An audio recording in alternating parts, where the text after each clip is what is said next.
Bapak Ibu sekalian, saya berhenti dulu di sini supaya tidak terlampau banyak dan kebingungan kita mengamalkannya.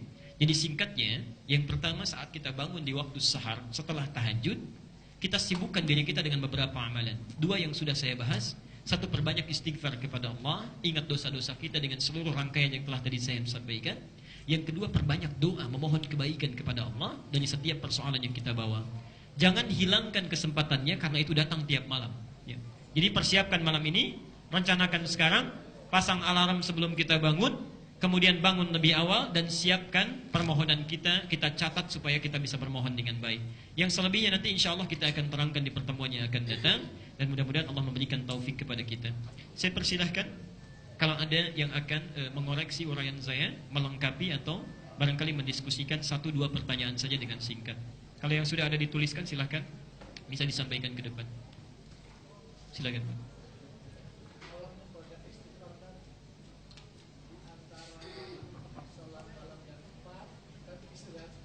Ya. Boleh. Bahkan boleh di dalam boleh saat sujud kita dalam tahajud kita itu boleh perbanyak. Yang kedua, di jeda-jeda kita sholat itu boleh kita minta. Misal kita berhenti sebentar, kita istighfar, kita naik lagi, kita istighfar, itu boleh dilakukan. Dan puncaknya tadi di waktu sahar menjelang fajar kita perbanyak yang di situ. Kalau mau kopi nanti saya teruskan di sini ada bacaannya. Tadi kan saya ajarkan berdoa ya. Saya belum terangkan bagaimana sunnah Nabi dalam doanya. Ini saya terangkan, misal ini doa-doa sunnah ini saya teruskan. Allahumma ya Rabb Jibril wa Mikail wa Israfil ya, dan seterusnya. Ini bisa dibaca. Ini yang pertama diminta. Kalau permintaan kan bisa banyak ya. Bisa minta ini, bisa minta itu. Tapi Nabi mengajarkan kalau bisa yang pertama minta hidayah. Hidayah agar dijaga oleh Allah. Insya Allah saya terangkan di pertemuan yang akan datang. Kenapa di sini menggunakan Allahumma sebelum Rabb? Kenapa disebut Jibril dulu? Kenapa setelah Jibril Mikail? Kenapa setelah Mikail Israfil bukan Israel? Oke, nanti kita akan lihat ya di pertemuan yang akan datang. Tapi boleh ini di copy nanti kalau ingin dipelajari. Jadi boleh Pak, di antara jeda waktu kita boleh beristighfar.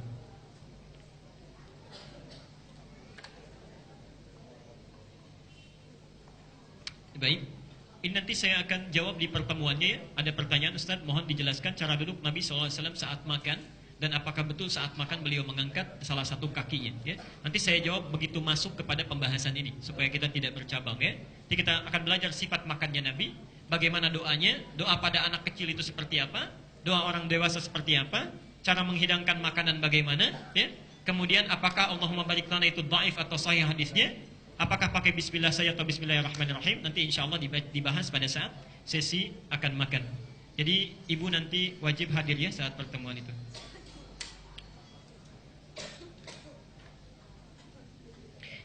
Kalau imam dalam salat salah membaca surah Al-Fatihah, apakah perlu kita aminkan? Mohon penjelasan Ustaz. Subhanallah. Enggak apa-apa, ini saya jawab saja karena agak penting bahasanya. Kalau imam salah, pertama sebelum diaminkan dibetulkan dulu. Imam salah itu punya 2 cara salahnya. Ada 3 tanggung jawab yang besar yang kita pasti persiapkan. 1, kalau imam akan dijadikan sebagai imam, maka angkatlah imam yang benar bukan imam yang salah. Satu dulu ya. Karena itu ada kualifikasi imam. DKM perlu membentuk siapa yang layak jadi imam, paham fikih imamnya, tahu kalimat yang dibaca, dan seterusnya. Itu yang pertama. Yang kedua, yang paling penting, hafalan kuat. Hafalan kuat.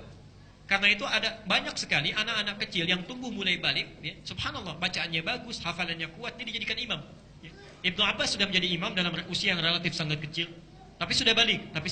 Sudah balik. Itu boleh, dan hafalannya kuat. Jangan terjadi seperti di Garut kemarin ya. Saya pernah terangkan di sini kan waktu kajian yang lalu. Jadi ada seorang, ini Pak, tolong ya, ini wasiat dari saya ini. Wasiat itu bukan mau meninggal, wasiat itu pesan yang sangat kuat maksudnya, ya.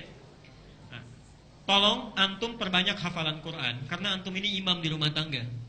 Bagaimana bisa jadi imam kalau bacaan sholatnya tidak baik? Muncul kejadian kemarin saat di Garut, anak ini sebelum menikah itu cuma hafal qul huwallahu aja. Gak mau rajin baca Quran. Setiap hari qul huwallahu ahad, setiap hari qul huwallahu ahad. Subhanallah, tiba satu masa menikah dengan anak seseorang, mertuanya, ibu mertua minta diimami. Jadi hari pertama maghrib qul huwallahu lagi, isya qul huwallahu lagi, subuhnya qul huwallahu lagi. Hari selanjutnya kata mertuanya, "Nah, bolehlah rakaat pertama qul huwallahu, tapi rakaat selanjutnya coba cari surat yang lainnya." Baik, karena ibu mertua sudah minta, dia iakan aja padahal di hatinya berat itu. Begitu mau sholat, sudah maghrib siap, rakaat pertama kul wallah, ibunya pun gak apa-apa. Begitu bangkit rakaat kedua, lama begini.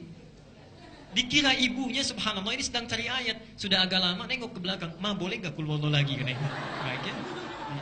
Itu sesuatu yang terjadi nyata, tapi perlu kita benarkan. Saya dapat pertanyaan itu waktu di Garut kemarin sepulang dari Panjalu. Jadi pertama angkat imam yang paham bacaan dan mengerti. Kedua kalau tetap salah itu biasa. Karena di Makkah pun pernah salah. Ya. Saya bulan Mei yang kemarin itu, alhamdulillah Allah berikan keberkahan, kita sempat ke Makkah, itu imamnya keliru. Lakabiratun dibaca lakabiratan. Tapi karena imam itu hafal, tahu ada yang keliru, dia kembalikan kesalahannya. Di sini ada fikih, kalau imam keliru, satu tunggu dulu. Jangan langsung kita ribut membetulkan. Diamkan dulu, dia akan berpikir. 1 kali, 2 kali. Yang ketiga, ini sunnahnya, di belakang imam itu orang-orang yang memang paham Quran. Jadi kalau kita sholat misalnya di depan, di belakangnya itu orang yang bisa, mohon maaf, menggantikan atau membetulkan cara imam menunaikan sholat jikalau beliau ada hal yang terlupakan atau harus membatalkan sholatnya. Jadi kalau misalnya lupa, mohon maaf sebelumnya, la yukallifullahu nafsan inda wus'aha laha maktasabat. Misal, kan keliru ya? Nah, yang membetulkan itu cukup yang di belakangnya saja. Laha makasabat. Tunggu sebentar. Kalau dia nggak ralat, bisa teruskan, betulkan. Laha makasabat. Baru kemudian dibetulkan oleh yang belakangnya, diralat oleh imamnya. Jadi kalau kita tidak paham fikih ini yang sana nyahut, yang sini nyahut, di belakang ikut betulkan. Jadi suara jadi rame ya, dan konsentrasi sholat jadi terpecah. Nah, kalau salah dia dalam gerakan, kalau bacaan cukup dengan langsung betulkan bacaan, kalau salah dalam gerakan bisa diucapkan subhanallah untuk isyarat. Subhanallah paham itu. Nah sekarang ada kasus ini imam salah baca Al-Fatihah. Ini kemungkinan salahnya mungkin di makhraj ya. Kalau lupa ini agak sulit kayaknya ya. Bagaimana seorang imam bisa salah baca Al-Fatihah? Salah itu artinya mohon maaf, dibaca misalnya bismillah langsung ke Ar-Rahmanir-Rahim, hamdalahnya terlewat. Ya, kalau itu kan fatal ya. Tidak, rasanya sulit ada imam salah baca ini. Yang pertama kalau salah begitu tinggal ingatkan. Kalau salahnya di makhrajnya barangkali tidak ditemukan yang lain, hanya yang ini dulu, sementara belum datang yang lainnya. Yang pertama diminta terus imam untuk belajar. Kalau yang kedua memang makmumnya pun tidak menguasai makhraj, imamnya yang keliru ini, maka saat dia belum betul bacaannya, hadis sahih membenarkan bacaannya yang sampai kepada Allah. Kalau posisi makmum belum ada yang benar. Tapi kalau ada makmum yang lebih daripada imam, maka wajib dia yang harus mengambil tanggung jawab untuk jadi imam. Jelas ya? Saya kira cukup ya untuk hari ini. Mudah-mudahan Allah memberikan keberkahan pada kita. Barangkali ada banyak hal yang ingin ditanyakan kepada kita, namun silahkan nanti ditanyakan pada ustadz-ustadz lain yang lebih baik yang bisa menjawab dengan maksimal. Kalau benar itu dari Allah dan Rasulnya, kalau salah itu dari saya pribadi, mohon dimaafkan. Sebentar, jangan dulu keluar karena kita punya perjanjian. Saya ingat insyaallah. Ada 2. 1, mulai bulan depan belajar dengan saya di sesi ini, itu insya Allah saya mohon sekali bawa mushaf Al-Quran yang ada di rumah. Jelas ya? Bawa mushaf Al-Quran. Nanti saya tunjukkan barangkali mushaf kita keliru gitu. Ya? Nanti kita akan coba lihat. Yang kedua, ini perjanjian yang sifatnya saya berikan kepada seluruh majlis ta'lim yang saya hadir di dalamnya. Mulai bulan depan, saya minta dengan sangat tolong setiap pekan hafalkan 1 ayat saja. Setiap minggu, setiap pekan ya. Jadi dari sekarang sampai ahad depan satu ayat, gak banyak, cuma 1 ayat dan tidak sulit ya. Alif lam mim 1 ayat kan, naik lagi. Dan ini praktekan. Jadi mohon maaf, tenang sebentar. Bapak bekerja macet di jalan, ulangi lagi. Kalau 2 pekan berapa? 2 ayat. Sepakat kita insya Allah? Sepakat ya. 3 pekan berapa? 4 pekan? Berarti bulan depan yang masuk ke sini harus hafal 4 ayat. Dan dari depan, bukan dari belakang. Bukan dari An-Nas, tapi dari Al-Baqarah. Itu bukan yang sudah hafal, tapi yang belum dihafal. Oke? Ini nggak usah lah. Yang lihat malaikat saja, yang menyaksikan Allah, ada perjanjian di antara kita. Masuk ke sini sudah hafal 4 ayat, siap? Insya Allah.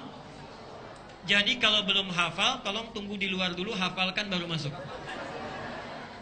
Baik, kita tutup dengan doa kifaratul majlis bersama-sama. Subhanakallahumma bihamdika asyhadu an la ilaha illa anta astaghfiruka wa atubu ilaik. Wa akhiru da'wana alhamdulillahirabbil alamin. Wal 'afu minkum.